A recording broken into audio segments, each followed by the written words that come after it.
Welcome to the Author Revolution podcast, where change is not just embraced, it's celebrated. I'm Carissa Andrews, international best-selling author, indie author coach, and your navigator through the ever-evolving landscape of authorship. Are you ready to harness the power of your mind and the latest innovations in technology for your writing journey? If you're passionate about manifesting your dreams and pioneering new writing frontiers, then you're in the perfect place. Here, we merge the mystical woo of writing with the exciting advancements of the modern world. We dive into the realms of mindset, manifestation, and the transformative magic that occurs when you believe in the impossible. We also venture into the world of futuristic technologies and strategies, preparing you for the next chapter in your author career.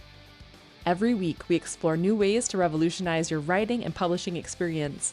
From AI to breakthrough thinking, this podcast is your gateway to a world where creativity meets innovation. Whether you're penning your first novel or expanding your literary empire, whether you're a devotee of the pen or a digital storyteller, this podcast is where your author revolution gains momentum. So join me in this journey to continue growth and transformation. It's time to redefine what it means to be an author in today's dynamic world. This is the Author Revolution podcast, and your author revolution starts now. Hi guys, welcome back to the Author Revolution podcast. This episode, you better buckle up because there is so much good stuff in this interview. I had the wonderful opportunity of speaking with Aurora Winter. Now, this woman has done a lot. She's a creative entrepreneur, serial entrepreneur actually, an award-winning author, TV writer, producer, and speaker. She does an awful lot and she helps authors, she helps people, creatives, really tap into more than just, the story. She's all about making a difference and making sure that you're trying and stretching new beliefs into new areas. I love this conversation. We had so much in common. I know that you're going to enjoy everything that we talk about, as well as learn a little bit about Aurora and the new series. She's delving into fiction right now, and you're going to need to listen all about this new Kickstarter that she's launching too. But hang tight because we talk about so much. It's an amazing episode. So without further ado, let's get straight to it.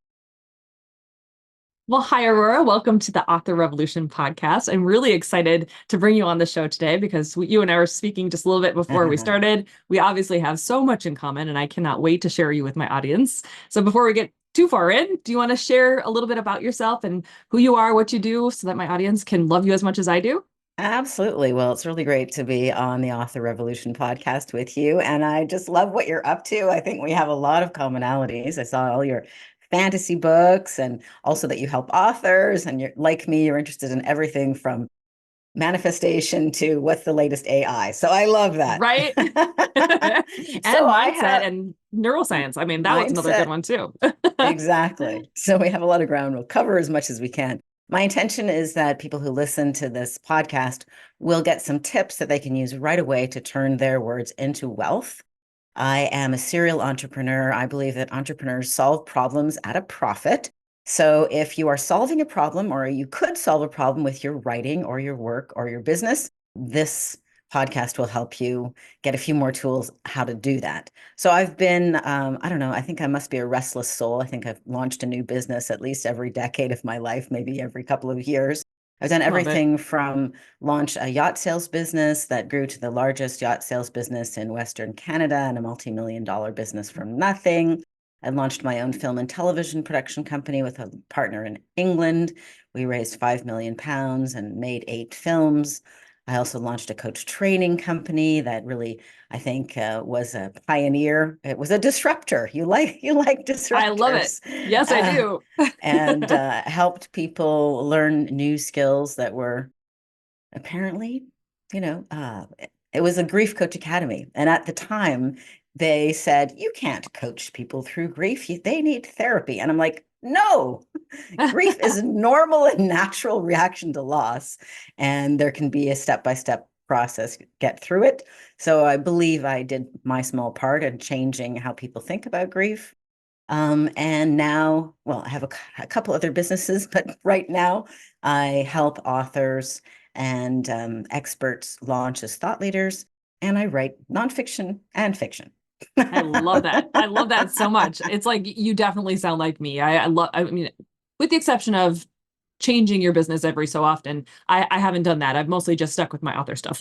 But I do have to have new programs and do new things all the time. I can't just sit and do one thing and just try to launch the same thing over and over again. For whatever reason, I'm very restless myself. And I love touching on all the things. But every So, book is something new, right? And you've got right, everything from Write Your Reality coming out soon. That sounds like a great nonfiction book to Midlife Wolf Bond or right. Wolf Bite or Wolf Mate.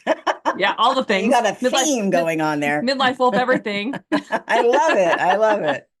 It's so fun. Yeah, it's been a fun time to write those books. But now you're doing the same thing. You're transitioning. You're a serial entrepreneur. You're a nonfiction author. You coach nonfiction authors, but now you're also adding on fiction author into your mix. So can you tell us a little bit about your YA fantasy series that you're launching? Absolutely. It's called Magic, Mystery, and the Multiverse, and it's live on Kickstarter right now. So people can go to magicmysteryandthemultiverse.com, and that's a URL that redirects to the Kickstarter, or will redirect somewhere else useful when the Kickstarter's not live. The first book in this series is already out. It's called Magic, Mystery, and the Multiverse. It Love won the it. Reader's Choice Award, Best Book for Teens, several other awards, and the BBC.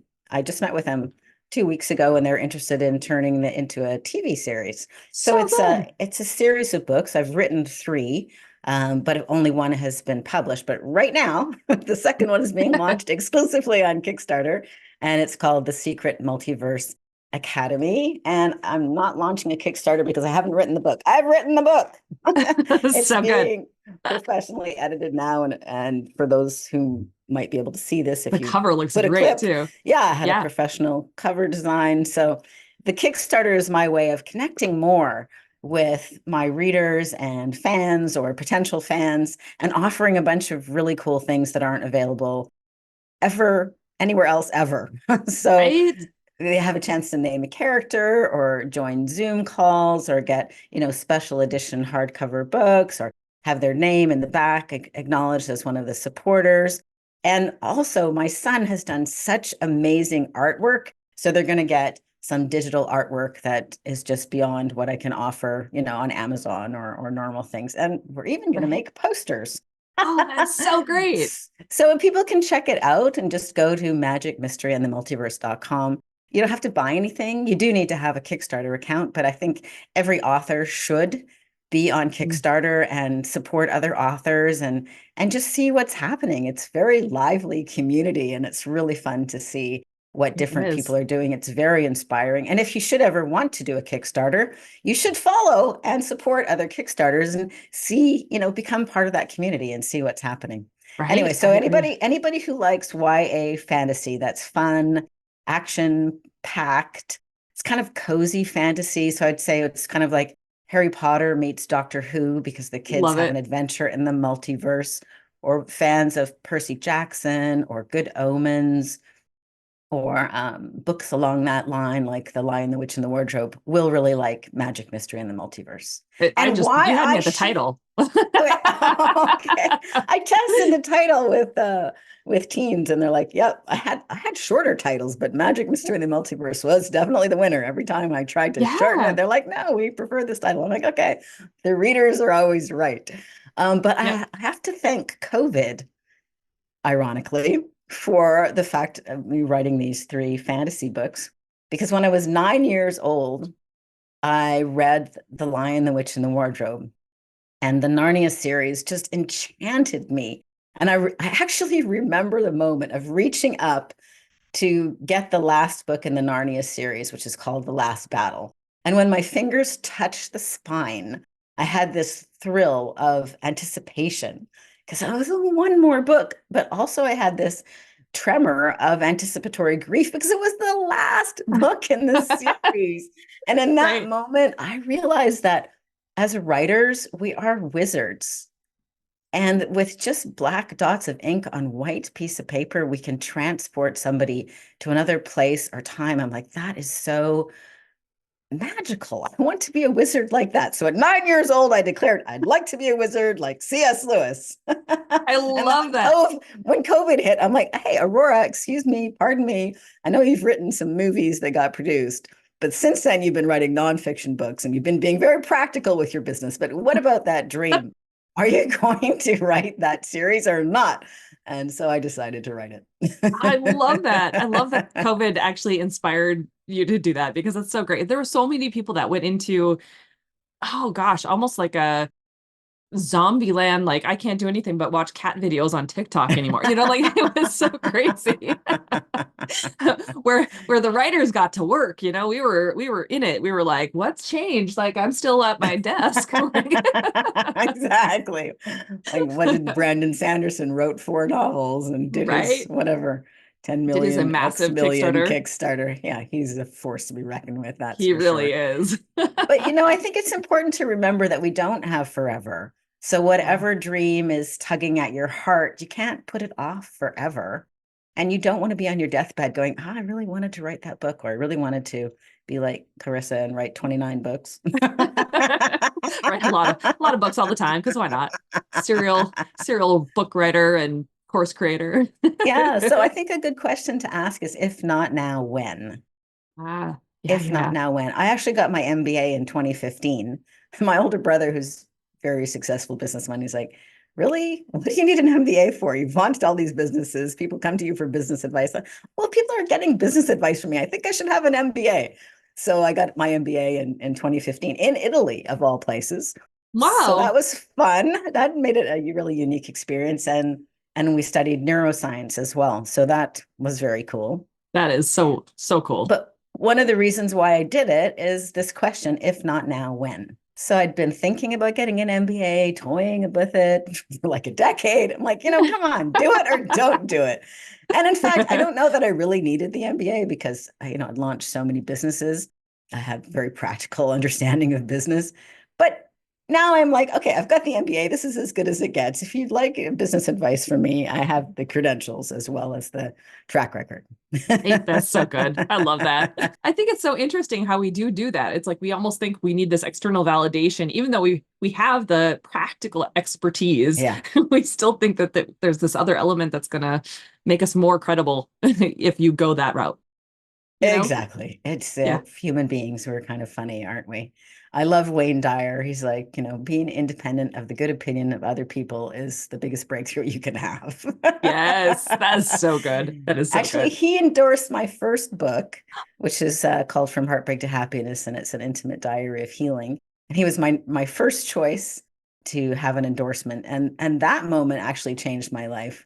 There's a little Wow. story there if you'd I like to would hear love to it. hear it. Yeah. How did this happen? Oh my So gosh. my husband died when he was 33 and I was 31.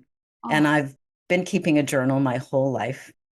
And I was looking about 10 years after he died, I was looking in some boxes for some tax records and I stumbled across my old diary. And I just flipped it open, just kind of intending to glance at it. 2 hours later, I'd read the whole thing cover to cover. And it was like, wow, that was a ride. Because when you're living through something traumatic, it's like watching paint dry. It's like, oh, my, mm, excruciating. Every minute feels like an hour. But you could read the diary in 2 hours. And so I yeah. realized I held in my hand a book that I would have wanted to read. Just like, what is this journey going to be like? And should I just shoot myself now and get this over with? Or Oh, is there hope, hopefully right? not. Anyway, so then I had I tidied it up and polished it, but basically kept it in the diary format and approached Wayne Dyer when he was speaking to like 1,000 people. He's so kind. He waits to greet everybody after the talk, or he did at the time. He's passed on now. And so I gave him my manuscript and then had emails didn't get returned, tried to contact his agent. I went to another event and sat in the front row. He didn't seem to recognize me. And then my then fiance, after Wayne Dyer spoke, he said, "Let's go behind the curtain and follow him." I'm like that's really not my brand. I'm not that pushy, but my fiance was. So we went behind the curtain. Wayne Dyer was talking to three other people, this was like 6 months after I'd met him the first time. He looked up and he said, Aurora, you're the woman who lost her husband, aren't you? I loved your book. I will give you that endorsement. I'm like, my whole body Wow. went chills. It was like, whoa, he remembered my name That is and he so did give me a amazing. beautiful endorsement. So I think that shows the power of clear intention. He was my Yeah. number one choice for an endorsement, and I was gonna get a yes or a no. I was persistent and a little bit outside my comfort zone. It's always good to push yourself outside your comfort It's zone. so interesting that And it I wasn't did on that your happy timeline dance. either, right? Yeah. Yeah, it's like you kind of trusted and you went for it, even though it was a little terror sighting there, and A what you little weren't quite sure. terrifying. And the book Yeah, by that time had already been printed. So I had to have a sticker. It said love what it. he said, which is Wayne Dyer said, I read every page of this beautiful diary. It touched my heart, and I'm sure it will impact yours. Oh, Anyway, that was the that's beginning. wonderful. And I got that endorsement on 5/5/5. So May 5th, 2005. I'm like, that's very interesting. 05/05/05. He mailed me the letter. So whatever your dream is, stick to it. And who knows, maybe there's some value in your old journals. Yeah, right? Oh my gosh, that's so interesting. That is So so almost interesting. 20 years later, I've written about 10 books and 30 screenplays, one of which was made into a movie. That is I'm so most amazing. I'm most excited about the Magic Mystery in the Multiverse series of books because it's so I, cool to get notes from kids. right? What do you think? What are you hoping that the book will actually trigger in young readers? Like, is there a theme or some sort of conversation that you're hoping to pull out of it? Yeah, what a writerly kind of a question. Yes, you would know. Mwahaha, there is a devious plan. There is So the something in there. exactly. We have a plan to change young minds and make them better. Mwahaha. Insert evil laugh. Insert evil laugh. Or Exactly. the little Well, pinky thing. yeah, I was writing the book during COVID, and not to get into a political discussion, but what I was shocked by at the time was the bullying attitude that the powers that be, that the political forces had. And people who were saying, what about science? And can we have some data on that? Were canceled and Mm, shamed. And some of them were fired. And I was just like, wait a minute, they're just asking for science, or they just have a different point of view. And right. that just shook me to the core because as an author, as a creative person, I think free speech is our most fundamental right. Like words are the tools we use to think with. Mm, If we are very slippery and changing the meaning of words or only having the majority view allowed to be expressed, we are in danger of going backwards hundreds of years because the yeah. majority is not right. And we want to allow space for new ideas, even if they could be unpopular or heresy at the Yeah. time. Yeah. Yeah. Like Copernicus was reviled for suggesting that no, the earth revolves around the sun, right? Yep. Galileo had to renounce that idea in order to avoid being burned at the stake. But now it's like, oh, yeah, obviously the earth revolves around the sun. But at the time, no. And it used to be heresy to translate the Bible, which was in Latin, into English, because the idea that peasants should be able to read the Bible was not the majority view. And it was, caused somebody to be kicked out of Harvard or whatever the university was. And it was not that long ago, really, that women couldn't vote. Hmm. It was not the popular view that women should be equal right holders and have an equal say. And slavery used to be the norm. It was Right. unpopular to have the idea, what about this slavery thing? I think that's wrong. No, you're wrong because the powers that be, the wealth, women couldn't vote. And even more recently, gay marriage, it used to be unheard of to even suggest that idea. So these examples show us that the majority can change its mind and then there becomes a new norm. Anyway, I Right. rant because No, I I'm love really it. passionate about this. So the evil queen, like in Narnia or in the Lion, the Witch, and the Wardrobe, there's an evil queen. Well, my evil queen, mwahaha, is a censor, and so censorship is what the bad guys do. So Okay. it's about kind of like the thought police, a little bit like George Orwell's 1984 Right. or Fahrenheit 451. And so I don't tell people what to think about that, but that's what the bad guys do. And you see their consequences are not so good.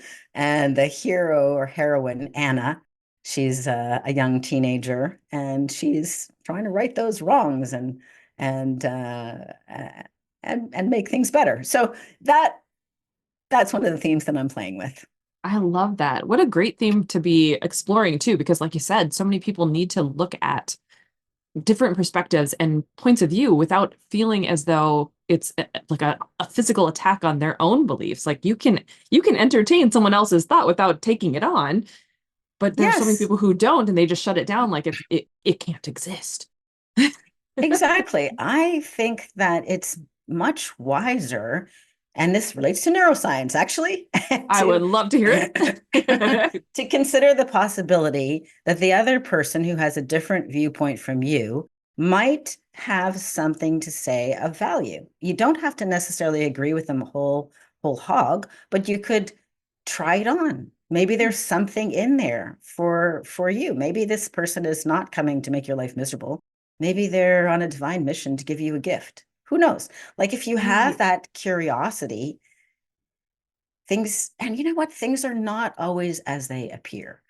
So, for example, the worst thing that ever happened to me, my 33-year-old husband dying in front of me, that Oh was my definitely gosh. the worst thing that ever happened to me. Oh, And in some ways, looked at from a certain viewpoint, it was one of the best things that ever happened to me because it changed me so profoundly. And how right. it changed me from a type A, ambitious, go for it person who was living out the values of the world, make money, blah, blah, blah, to somebody who is more nuanced, a little bit deeper, or hopefully a lot deeper, and has the intention that my life will make a difference. Right. you know Right. my all of my books attempt to make a difference, and certainly I'm with the censorship thing, you can see how passionate I am, and I'm grateful for the person that I have become. I'm not grateful my husband died, obviously, but if I can look at that and go, the worst thing is also in some ways the best thing. Every idea has its polar opposite. Every coin has two sides. Mm, And it's not possible to live in a world that's only one-sided unless you want to have a two-dimensional world. right. It's just not how things work. Right. Well, in the like realms of like manifestation, we need that contrast in order to understand more fully ourselves, to know what we want, to get the clarity that we're looking for. It's like without one, you can't have the other, really, because how would you even know what one was if you don't have the other? Exactly. And I'm torn. There's so much I want to say about this, but how it Right? relates to neuroscience, I want to follow through on that, is that you actually grow your brain when you struggle. You don't grow your brain in the comfort zone when you're doing things the way you've always done them and you're thinking thoughts that you've always thought and you're saying things that you've always said. Right. When you struggle to understand a new idea or learn a new skill, whether it's verbal or physical, you actually lay down new myelin in your brain. And you can do this at any age, even midlife and beyond. Right. And this is so important to know because when people struggle, they often think, oh, I'm doing something wrong. I should back off to the comfort zone. But I want them to lean into that struggle because when you lay down new myelin, it's like, thoughts that fire together, wire together. You're actually laying down, as it were, you're paving the road. So if you've only thought the thought occasionally, it's like a billy goat trail that it winds through the grass and the dandelions. But as you start to practice that new thought or that new activity, it's like you're paving the road. So eventually it'll be a superhighway, like you got 6 lanes going each way. And the difference in speed of the thinking or the physical action, the firing of the neurons goes from 2 miles an hour to 200 miles an hour and faster. So Wow. you can up level your own brain by 100-fold by leaning into things that are not in your comfort zone, by doing things that are difficult, including trying to understand somebody's idea who has a different viewpoint or a different life experience than you. So there's, even if you never agree with them, the struggle to understand them with sincerity has value. Yeah. Yeah, absolutely. I mean, it makes total sense because you're putting yourself into almost like without going completely woo into the quantum physics aspect, you're putting yourself into an open frequency of possibility that you hadn't considered before. And now all of a sudden Yeah. that new frequency is able to give you more information that you hadn't even played around with in your brain. And then that leads to more thoughts that are of similar frequency. You know what I mean? Exactly. Yeah. Exactly. And the other point of that I wanted to just circle back around to is words are the tools we use to think. So when we have big arguments around what does a word mean, like what does it mean to be a woman? Does that mean you were born without a penis? Or what does it mean? I would invite people to step back from that debate and just decide on whatever definition you want of a word, but then be friggin' consistent with it. And then ask the other person if they're using that same definition when you're arguing. Because if you're arguing with different definitions, it's as if you are actually using different words, using different tools to think with. So one of the things that I find despicable is revising what words mean and then arguing about it. It's just kind of missing the point of thinking. Like I love how Jordan Peterson puts it. He says, we think so that our thoughts can die instead of us.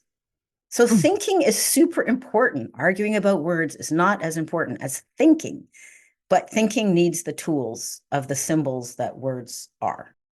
Right. And Right. words only exist, like hot only exists because of cold, white only exists because of black, short only exists because of tall. So if we get into all kinds of arguments saying that person is not short because we find that offensive, but I'm Right. sorry, like short only exists because of tall or medium height. Like it's a tool for thinking. Yeah, it just gives us context. It's for our context Exactly. window. Or exactly. Anyway, so I put some of that passion into Magic Mystery in the Multiverse on Kickstarter now. Go check it I out. I love Magicmysteryinthemultiverse.com. that. Multiverse.com. When is the third book coming out? You said that you've got the third book already written as well. Is that going to I've be a already Kickstarter too? I've already written the third book. It's going to be a Kickstarter too. I hope that it'll come out very quickly because I don't want people to have to wait very long between book 2 and book 3. And I've already written it. Book 2 is already at the editor. Book 3 has already had the cover designed. So book 3, I just need to stop writing it because I'm never done. I always think of new ideas. What if I added this extra scene? Anyway, so it'll come out this year for sure, but hopefully it'll come out just a few months after book number 2. That's great. Is there going to be more to the series or just a trilogy? Definitely a trilogy, and if it goes well and people like it, I'd love to keep writing. These characters are fun, and now all the world building, it took so long to do the world building, so I've got that really clear. I mean, I love Right. the character of Anna. So she's this 13-year-old from Los Angeles. She's an aspiring actress, and she's the definition of optimist. So she never imagines what could go wrong. And so she's a bit reckless. But she Love it. also has some fun skills like parkour, and she's a great mimic. And she's a natural leader, although she doesn't understand that. But she's also got this big secret that even she is unaware of. So some Ooh. family secret because she's got violet eyes and white hair, and her father always makes her wear contact lenses for some reason to cover her violet eyes, although she says they're just like Elizabeth Taylor. I love that. And her younger brother, Zachary, is the exact opposite of that. He's immunocompromised. He's recovering from cancer. He's frail. He's like Eeyore. He's a pessimist. He always sees Oh. what could go wrong. So he's really fun. And then once they get to the multiverse, they explore several different worlds, but the world that they land on, Telesora, where those nasty censors are, they're actually invading from another planet. And they meet some, just I had so much fun. There's dwarves, there's elves, there's new characters that you've never before seen, there's sort of vampire characters, and she makes instant friends. including with the talking dog, and instant enemies, including Love with, that. the powers Oh, that be. So they have some wonderful adventures. And the other theme that I'm exploring is around the value of air. So as a child, I had very severe asthma and I almost died several times. I had to oh, be put underneath an oxygen tent.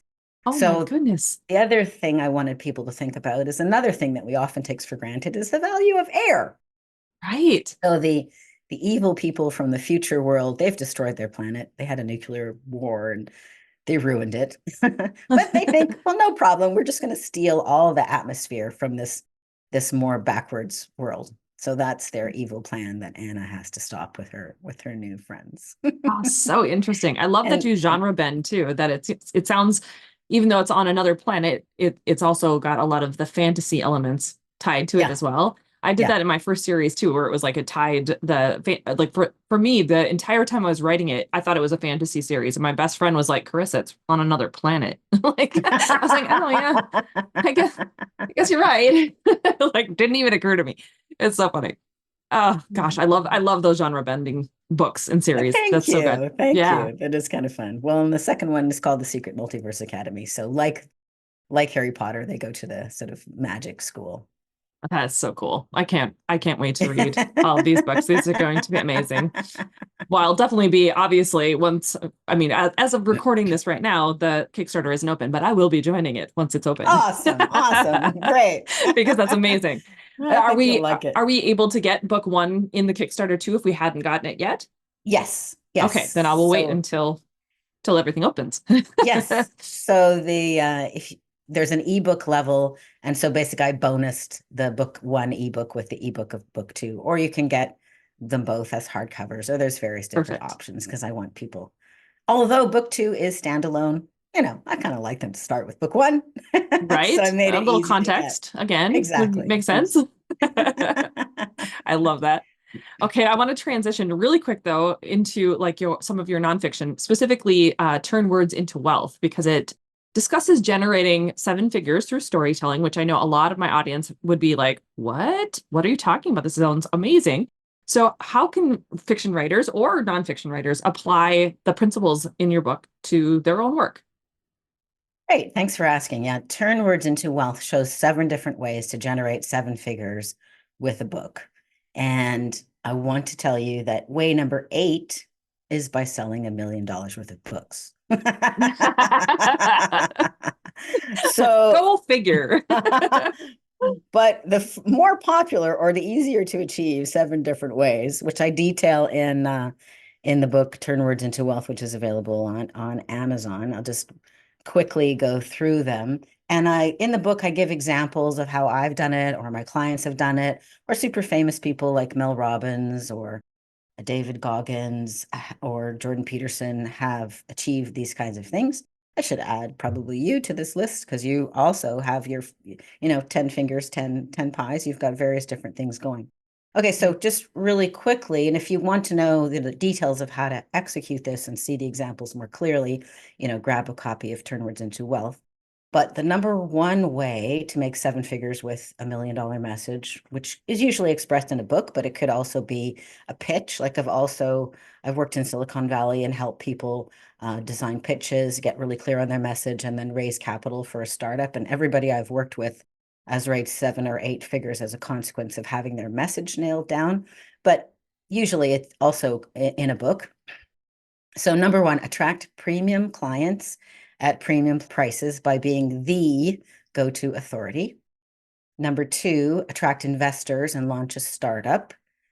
Number three, have your book be made into a movie and take advantage of merchandising. For example, Magic Mystery and the Multiverse series has attracted interest from the BBC.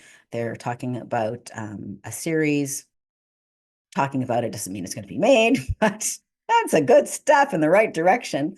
But look at Harry Potter, for example. The book was just the beginning. You can buy Harry. I was at the London Drugs yesterday in my neighborhood, and beside the journals, because I was buying a new journal, there was like, oh, buy 3 Harry Potter wands. My gosh. But there's rides, there's Universal Studios, there's all kinds of merchandising. So if you're in the fiction space, look at that. Way number 4 is the free book and an upsell to a marketing funnel. So I'd love to give more details on that one. That is one I've done multiple times in different ways. You can see an example of that if you go to turnwordsintowealth.com or you go to samepagepublishing.com. You can sign in and get a free Thought Leader Launch Starter library, and you'll see how the marketing funnel works. Maybe we'll circle back around and I'll give a bit more details on that. Way number 5 to make 7 figures with your book and message is to become a speaker. Speaking is the highest paid profession. So, for example, Hillary Clinton makes $250,000 a talk. Now, I'm not Hillary Clinton, and probably neither are the listeners. And if you are Hillary Clinton listening, great. Glad that you're making so much money. But my clients, whose names you wouldn't know, they can make $35,000 a talk. So you don't need to make that many talks for 25 or 35,000 a pop to all of a sudden be making real money. Way number 6 is having a training or certification that comes out of your book. So as I mentioned much earlier, my first book was my diary. I really did not intend to do anything else with that except hopefully give a gift to other people who were grieving and let them know they weren't alone.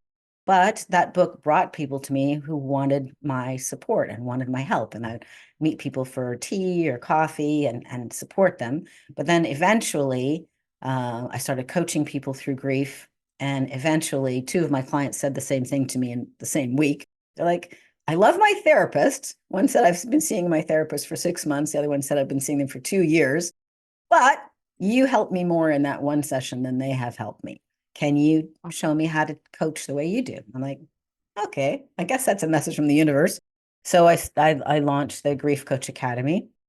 And there are many examples of having a training or certification program. For example, Marie Kondo, who wrote, I believe it's called The Joy of Tidying Up. She has a training and certification program so you can learn how to fold clothes the way that she does it. And I believe it's something like $2,000 per person, but then it's an additional $500 a year to maintain your membership. Well, that's very quickly a 7-figure business. And curiously, she also did the movies and merchandising, even though that's a nonfiction book. Her idea was picked up on Netflix, and there were a whole bunch of episodes. And that's kind of amazing because she doesn't even speak English. Right, But they had a right. translator, right? All Wow. right. And then my favorite way number 7 is to create an evergreen bestseller. So an example of that would be the Miracle Morning series of books. Hopefully the Magic Mystery and the Multiverse series of books. I've helped a client. He's writing 9 legal thrillers. So hopefully those series of books, but using the Miracle Morning as an example, it's such a simple concept. And it's something that you and I probably both do every day. He's just putting forth the idea, start your day with meditation, with gratitude, with journaling, like start your day right. But this has become a 7-figure or maybe even 8-figure now business because he's got the Facebook page, he's got the community, he's got the events, he's got, I don't know, dozens of books, the Miracle Morning for teens, the Miracle Morning for young Right, couples, the right. Miracle, fill in the blank. And so if you have, or look at David Goggins. I mean, I listened to a podcast where he said he self-published his books and he sold 5 million copies. Mm. 5 million copies. When he first went to New York and met with an agent, the agent said, don't self-publish. You'll be lucky if you sell 5,000 copies. And the only reason he didn't go with a big publisher, he says, is because he didn't want to lose control of his story. I mean, it's his story. He didn't want to have to ask permission from a publisher. So he Right, wanted to keep the rights. And then he went on the podcast circuit, as I am doing. right. And his idea, his philosophy of hardening your brain and doing it anyway really caught on, and the result is an evergreen bestseller. And he's not several books, and he's not even an author, and he's dyslexic. So he worked with a ghostwriter who is credited. So I guess not a ghostwriter, but I can't at the moment remember the name. But I'd love to give a little more detail on the free book and upsell Yeah. example if you'd Yeah, I would love like. to. But I like the free book and upsell idea. If you have a business idea you want to test, or you just want to create a marketing funnel towards your business. So this book, it's called Marketing Fast Track, the little book that launched a new business. What I did is After launching several businesses, I got known in the coaching arena as the founder of the Grief Coach Academy. So people knew me as the grief coach. But more and more people were asking me, how did I get on TV? How did I write so many books? How did I how did I grow my business? And so I wanted to see if people would be interested in having me as a marketing and messaging mentor instead of as a grief coach, because I get restless. So I like to move on. And the Grief Right. Coach Academy is being run. Wonderful friend and wonderful coach Audrey White is running it. So if you are interested in the Grief Coach Academy, you can get support from her. But anyway, I choreographed an interview, and I went to the director of coaching for Tony Robbins, who had interviewed me before. And I said, "Oh, would you like to interview me about marketing?" He's like, "I would love to interview you about marketing because I know, your background." So he did a 1 hour interview similar to this, not very long, just an hour. Oh, I yeah. liked the content because I had strategized what questions I wanted him to ask and the content I wanted to share. I just transcribed it, tidied up the typos, and created a PDF. Using that PDF, which hadn't even been born into a book yet, I got 2 television interviews with a TV producer that I'd been on with before. And that immediately put, the wheels in motion. Then later it became put the wheels in motion and put $15,000 in my bank account because I got a client immediately. So then I'm like, oh, I think this little book is working. I'll publish it as a soft cover book. And then I made it available for free on my website, but I asked people to pay the cost of shipping. So they paid $4.77 shipping. This was important because it actually means the person is a lot more interested if they're just getting a free PDF or a free ebook. Right. And then they got a series of videos helping them with their messaging, with their marketing, just adding value and explaining things. And then at the end, they were offered a free business breakthrough call, which I still offer something similar at bookcall.biz. And so the result was, quite shockingly, this is after I finished my MBA, and I'm like, okay, I really want to launch a new business, that it generated that little book, and that marketing funnel generated $250,000 in 90 days. Wow. That's So amazing. $250,000 in 90 days is $1 million rate of income. And Right. that was just a little book based on a 1 hour interview. So if you solve a problem and you add value, and then you have another thing to offer people, that is, it could be the same value that you're attempting to provide in your book, but you're doing it a done with you or a done for you, or you're doing it, the white glove approach, or you're offering a different kind of delivery mechanism, like an event or one-on-one coaching or videos instead of a book. People will pay more for that. Right. So there's 7 different ways. I've given more detail on one of the ways, the free book and the upsell. And you could do this on Amazon. So I often have, like, once a month or once every 90 days, I'll promote one of my books for free. I'll get thousands of readers. Well, of those, a few go, hey, Aurora, I like what you stand for. I like this turn words into wealth idea. Can you help me? And then Right. they sign up for a So business good. breakthrough call, and then they become clients. That's But so you can do great. this too. It's just one example. Do Yeah. you find that your connections that you had also helped, or do you think that it would have done what it needed to do, like even if you didn't have the production company aspect, that you didn't have maybe connections like Wayne Dyer or Tony Robbins people, like would it have lifted itself up if they were in the same position but without connections? Well, everything matters and everything counts. And as you can see, I'm somewhat shameless self promotion because I think people need to know. Like, if I don't tell you that the BBC's interested, how are you going to know that? If I don't Yeah, tell you that Magic Mystery and the Multiverse won the Reader's Choice Award, it won the American Fiction Award, it won a Literary Titan Award, you're not going to know that. But right. everybody has connections and everybody has something positive to say. about what they're up to. And if you don't have anything positive to say, well, then get something positive to say. Work on it. Like it took me a Yeah. long time to get Wayne Dyer to endorse Go my hunt book. them down. Even behind the curtain. Even go behind the curtain. But yes, I just went to the Banff Media Festival, and I went there last year, but then I hadn't been there for like a decade or two. And it was so interesting, like going there last year, they're like, oh, yeah, I remember you. But then going there this year, just 1 year more, they're like, oh, she's like never been out of the film business. But I took a whole hiatus when I was not in the film business. I was publishing books, I was coaching. And people will, if you have a good reputation, people welcome you back. And nice people, good people like to help good people. Like I want to help you, with launching your book and attracting more people to the author revolution because of who you are.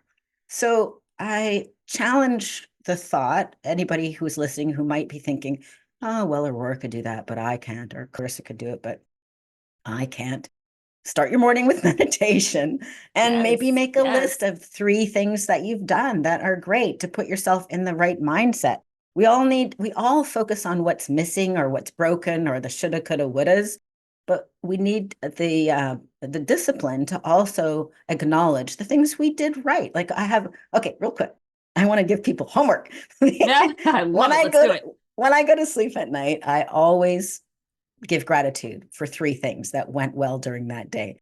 This is a practice that is scientifically proven to enhance your happiness. So I'll simply review the day and go, okay, this went well or that went well. And then you can deepen that practice by acknowledging who you were, like your part of making that go well. So last night it was so simple. It was like I acknowledged it went well. The day went well because I went for 2 walks in the sunshine, Love it. and I acknowledge the part of me that has good habits around physical exercise. Yesterday, I had a great podcast, so I acknowledged gratitude for the host and gratitude for me showing up with my pattern. So if you follow that pattern every night, you'll start to notice you're not such a bad person and you have a lot to offer. The other thing I do every night is wondering if you do this. It's a 4-7-8 breath, and it's just very Is quick that where you practice you in. breathe in slowly for 4, hold for 7, breathe out for 8? Is that the Exactly. one? Okay. And you only have to do it 4 times, and it's Yeah. scientifically proven to be very calming to the nervous system. So those are 2 practices people could do. Okay, and then the 90-day Love that. challenge, really quick. Here's the Okay. 90-day challenge, which is in the book Turn Words into Wealth, and also the book Thought Leader Launch, is you can change your life in 90 days or less if you choose to take on these practices. Practice number 1, write every day. It doesn't have to be long. It could be 5 minutes, but write every day. Make it a habit. Choose a time and a place that you're going to write. Get yourself a nice journal and a nice pen and write every day. You could be just venting. It doesn't really matter what you write, but write every day. Practice number 2, read every day. It could be fiction. It could be nonfiction. It could be the Bible. It could be poetry. Maybe it's going to be Magic Mystery in the Multiverse. I vote for that. Read Me every day. too. Me too. And then practice number 3 is once a week, just review what you have written and what you've read and see what are you learning about yourself or about your life. Mm. So, for example, I keep a journal, and what happens for me is after a little while, like when my husband died, I noticed, I was drowning. So lots of times I felt like a victim, and I was begging for help. I was begging God for help. My husband had died. We had business together. I had no husband. I had no business, and I had a little kid and no income. So I had some big problems that I had to solve. And I was venting in my journal and asking God to show me how I could manage, how I could support us both. And months later, all these miracles happened, but I forgot to, because I didn't review, I forgot to notice the connection. And when you notice the connection, you notice that whatever you are putting out, like if you're asking a question, you're asking sincerely for support, I bet you'll get it. Yeah. Yeah. Yeah. And the more that you notice this, the faster it comes. And then the other thing that you'll notice if you're like me is you're complaining about something and you keep complaining about it, but you're not doing anything about it. So Mm. stop complaining or do something about it, Right. right? So the review also matters. So I predict if you're willing to take on this, write every day, read every day, and then review it once a month for 90 days, the 90-day challenge, that your life will be transformed. And then I'd love to hear from you. Yeah, right. Oh, it makes total sense to me because that review process is just it's so key because like I do meditation every morning. I read first actually, so that's my first thing I do in the day is I Okay. read and then I go do my meditation. But when I go through the meditations, I will write down any hits I get from the meditations in my notebook. And so every once in a while, and it's probably less than once a month, it's probably every 2 weeks or something. I'll go through like what was going on, what were the hits? Are there any action steps I should be taking from those hits that I haven't yet done? And it's Mm, been so fascinating to see that process and the ups and downs that are starting to like when I first started doing it every single day, been about 5 months where I've done it every day. It was kind of like, I don't know, 3 or 4 times a week. And then if I missed it, it was no big deal. But I actually made a decision to do it every single day. And mm. I have been doing it since February. So it's just been interesting to see like those ebbs and flows kind of start getting smaller and smaller and to see the hits that are coming getting bigger and bigger and all the different ways that I can show up differently or be different and move more in the direction of my desired future versus staying in the known or staying in, you know what I mean? It's just fascinating to go back and review it and see Have how it's you changed. have you noticed that the time is shrinking Hmm. between you're needing an answer and it coming? Yes, yes, absolutely. Yeah. Yeah, Do you have it's an been example you want to share? well, I don't know if it was super fast, but it was really interesting where this one has just recently happened where with I don't know, I've been looking for more visibility. I've been looking to make bigger connections. I've been being guided to, I guess, get more, I don't know if visible in a bigger, like outside of just author revolution. So almost more mainstream, I guess. Mm-hmm. Mm-hmm. And I didn't know what that meant, but in February, I was guided to we for my anniversary. We went to Barnes and Noble because that's what we do. Because why not? So I I love it. got my attention was pulled over to Jensen Sherrill's book, You're a Badass. And I was Mm. like, okay, well, I have You're a Badass at Making Money. I haven't read the first book. I haven't actually read the second book yet. It's on my TBR. I'm just gonna, for some reason, I got to get this book. And so I got it, read it right away that week because I felt very much guided, loved her attitude, like the way she is, read the second book then. And I was like, okay, well, I really feel like I need more. I would love to be in her energy. I wonder if she does group coaching. And so I went on her website and that like so this was I started reading it probably would have been the last week of well, I picked it up the 21st. So I probably finished it by March 1st. So sometime in the first week of March, I was looking to see does she have group coaching. So I look and sure enough, she has this program, You're a Badass in 8 weeks or something, starting on April 8th, which was my brother's birthday. And she had 4 group coaching calls that went along with it. And she usually only just launches the course. And so I was like, Mm. wow, that was super, super fast. And so I ended up in the course, did the work, went to some of the calls, but in some of my meditations, I realized, oh, the whole reason this was being led to me was that I'm meant to ask her to come on the Author Revolution podcast. I Mm. was terror sighted, like much like you were with Wayne Dyer. And I was like, I'm what now? I have to do what? So I did actually get to the point of asking her live on those calls because I was like, are you sure I can't just send her an email? Like my guides are like, nope, you're gonna ask her on a call.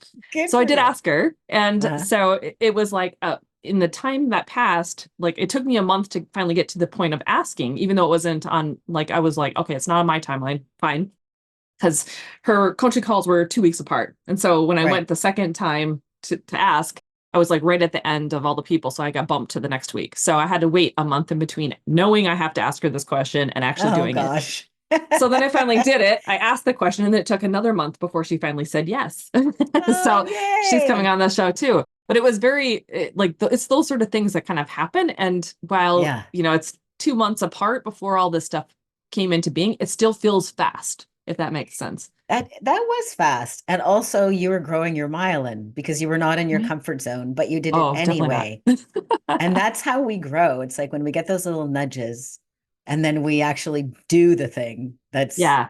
a stretch, and Yeah. then you get the yes. Like it is like Right. the me asking Wayne Dyer. That's It great. is, right? It Okay, was I just look like, forward to listening to that episode. Good for I know, I you. can't wait. I can't wait. It's gonna be so much fun. She comes, or we're doing the interview in July here, so it'll be July 25th. I get to talk with her and speak about all things Oh, being a that's so badass. soon. That's so soon. That is awesome. Well, that's a really good example, and hopefully that inspires everybody to take on the 90-day challenge, write every day, read Yeah, every day, absolutely. and then review it. But then, do what you did, Carissa. Actually take action on the things that Yeah. are that you feel nudged to do. Exactly Yeah, right. I think that's so key because when you get those inspired hits and people are like, "Hey, go do this thing," in your head, and sometimes like you don't even realize it's not you until you start meditating that this is truly like a, I don't know if it's source, God, universe, angels, guides, your higher self, however you want to describe it. It's like there is very, very clearly a separation between you forcing a thought and it coming into your head, like being downloaded to Yeah. you. Yeah. Yeah. Exactly. And I've noticed like sometimes the result is so fast and so unexpected. I remember once, writing something in my journal and I was feeling a bit lost at the time. It was when I was head of development for Canada's largest film and television production company. I just moved to Toronto. My husband had recently died, and my son was, not really enjoying being in a new city with no friends. And so I was like, please help me get my life in order. And 2 minutes later, there was a knock at the door. Like I didn't even have to go anywhere. And Oh my gosh. somebody from the neighborhood knocked at the door. I don't know, they were wanting to just say about something that was happening. Anyway, I invited the person in. We had a cup of tea. And then they invited my son and I over for dinner. We became friends. And what I thought was this huge problem was just a small problem. I just needed a few or even one friend Right? outside of work to have dinner with and share. And but I was like, really? You brought somebody to the door? That was Well, awesome, awesome. universe. Awesome. Thank you. Because I don't think I could have handled much else at this point. Oh, Yeah. exactly. But Oh, for example, the other things that have happened, it's been kind of amazing. After my husband died, a friend dragged me to a party. I'm like, I don't want to go to a party. He's like, you are moping. You need to get out of the house. So I'm sitting at the bar, really not networking, not being my shiny, let's meet everybody self, but being my introverted self. A person sitting beside me, I don't know who it is. He says, what do you do? I tell him about the screenplay I'm writing. And I get all excited as I'm telling him about the screenplay. And I light up, of course. He's like, you should represent the province of British Columbia at the Banff Film Festival. I'm like, who are you? He yeah. turned out to be the head of the BC Film Commission. Oh my So, gosh. so decades ago, that really launched my career in film and television because I said yes. Then the next day the phone rang and it was a producer who's a documentary producer. She said, "Can I follow you around Banff and film a documentary while you are pitching?" I'm like, okay. It's like, I knew I had to say yes, but it was like you with asking Jen and Sarah. I'm like, Right? yeah, I don't want to say yes, but I know I have to. So then, so then I had a documentary film crew following me around. Then I had my pitch in front of like 600 movers and shakers from Hollywood and around the world. And I'm Oh, like, okay, if this goes horribly, they can, and they missed it because they're not in the room, they can watch it later because it's being filmed. So I've got to make this work. Anyway, I got excited about pitching that screenplay and it went really well. It ended up sparking a bidding war, and my agent was fielding offers on my behalf. And it became a short, like a half-hour documentary that it's called The Big Break. They used it to teach the art of pitching in the Banff Film School for a while. wow. And yeah, and then it's like full circle, like that agent, Jennifer Hollier. I met with her like a week ago at the Banff Film Festival, and she's helping me and my clients place our books as TV series and movies. How So it's incredible is like that? relationships matter. Yeah. Yeah. But Well, again, that and was like the universe like forcing me into it or bringing it right to me because I right. But you didn't. also held no resistance to it. Otherwise, it wouldn't have shown up either. You wouldn't have seen it for what it was. right? Yeah. I mean, that's pretty powerful too, that you are willing to be like, what's going on here? Okay, let me tell you more about this thing. Sure. I didn't want to be here in the first place, but at least you asked a good question. So here you go. Well, I don't know about no resistance. My neck went into spasm before I had to see like a massage therapist. So I was not perfect. I was torn. But I think it's an example, your example with Jen, my couple of examples. I hope that inspires the listeners, because as long as you are willing, even if you're uncomfortable, magic can happen. Absolutely. Absolutely. Oh, goodness. This has been such a great conversation. Aurora, where can my audience go to find out more about you, about everything you do? Because you do so much. I love it. How do they get all the things? Oh, well, thanks for asking. So go to the Kickstarter. That is happening right now. It's really fun. Even if you just follow and check it out, that would be a fun way to connect. The Kickstarter is at magicmysteryandthemultiverse.com. That's one thing I learned about Kickstarter. Get your own URL so that you can make sure it goes somewhere useful. The Kickstarter is just a short window, but it's live right now. And you can get the first and second books in the Magic, Mystery, and the Multiverse series of books as an ebook or as hardcover books. And there's all kinds of special things that are not available anywhere else ever. So check out the Kickstarter at magicmysteryandthemultiverse.com live right now.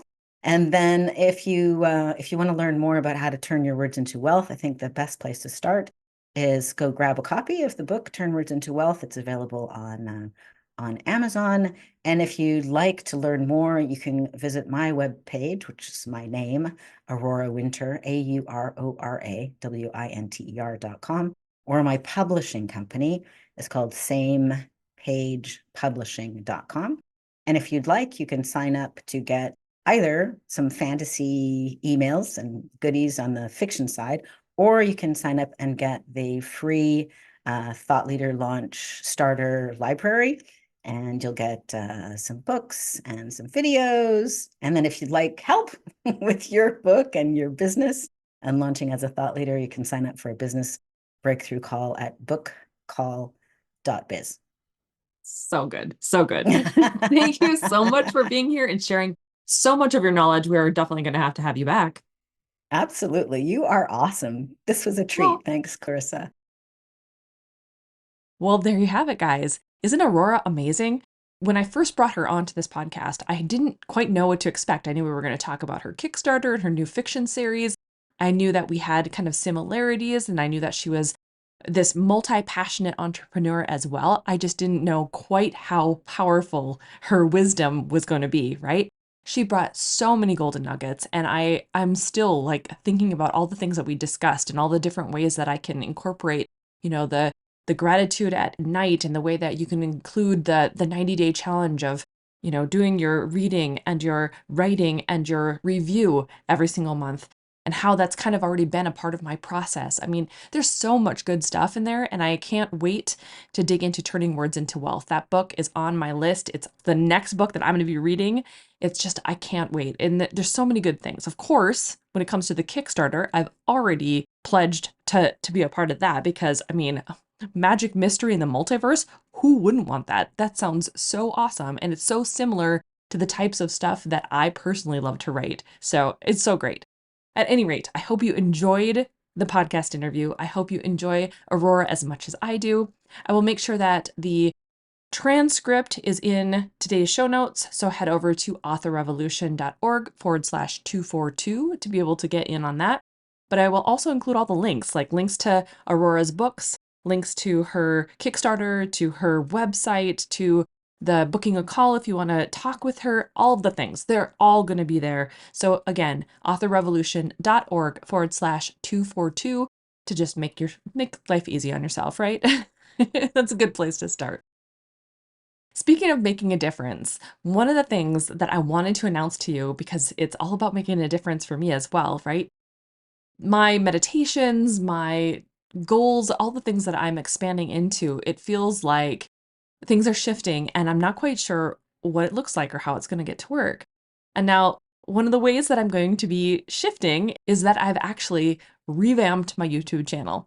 So if you weren't following me on YouTube, if you weren't even checking things out before, I would love for you to head over to YouTube and look me up. It's actually under Write Your Reality. So that's my handle. So it's WRITE, Your Reality with Carissa Andrews. And the reason I chose that name rather than doing Author Revolution or rather than doing Carissa Andrews, which is what it was before, is because I wanted to tap into this concept that we are in charge of our destinies, that we are the ones that get to have what we want, right? I'm really trying to lean into this concept of we get to start our author revolutions. We get to make that decision and do something big and bold and better than we ever have before. And now, whether that means leaning into AI, whether that means doing manifestation, whether that means just getting our strategy straight, I want to be the person that helps you understand it all, right? And the YouTube channel is now going to be like my hub. I'm still doing my Patreons, I'm still doing, social media, but I'm leaning more into this concept of video and being able to offer more educational stuff on the site. So if you'd like to be able to get some of the free content that I'm putting out there, there's already videos that are new. I'm talking about, what are you tolerating and stop tolerating it. I've talked about AI and how to be able to create a nonfiction outline really quickly. The revamp is underway, and I would really enjoy and encourage you to come check out the new channel because it's been so much fun to reimagine it and to give it some fresh life, especially since there was never any intention really behind my YouTube channel. It was something that I just happened to have because back in the day when you signed up for Google Plus, you got a YouTube channel, right? And so for me, even though I've been there for a long time, there was no intentionality behind it, but there is now, and I'm in the process of revamping the entire thing. And it's because of you. I want to be able to give more back to you. I want to be able to tap in to my prospective students, to my buddies, my peoples, and we need to be revolutionary together. I want to also make a difference. I want to, elevate the community, elevate our world. And I feel like I have to go bigger than I have been. So check it out. That will also be in the show notes. That's my biggest news for this week is just the fun that I've been having with understanding the new YouTube situation and my strategy behind it and why, and really leaning into all that I get to bring to the table for this. So I encourage you to check it out. If nothing else, go check out the 2 latest videos. I would love that. And let me know, if you look at it and you're like, hey, I really like this new revamp, let me know. Email me, carissa@authorrevolution.org. I would love to hear that. Or drop a comment in one of the videos. That would be fantastic too. Share it with friends if you like the videos. Help me get the word out that this thing is relaunching and being reinvigorated.